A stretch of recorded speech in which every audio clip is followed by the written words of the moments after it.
वैसे तो पंजाब भर में हर जगह सड़कों पर रोजाना एक्सीडेंट हो रहे हैं, लेकिन जिला लिया में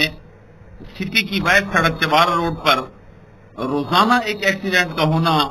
किसी में शदीद जख्मी हो जाते हैं, किसी में कम जख्मी हो जाते हैं। एक में एक नौजवान की जान भी चली गई।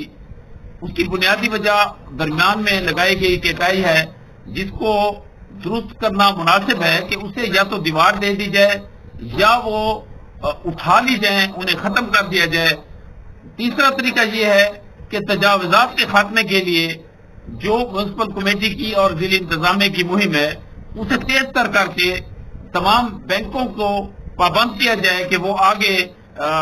तजावुजात न करें, दुकानदार भी तजावुजात न करें, ताकि ट्रैफिक रवानी से चलती रहे और लोग हादसात से महफूज रहें।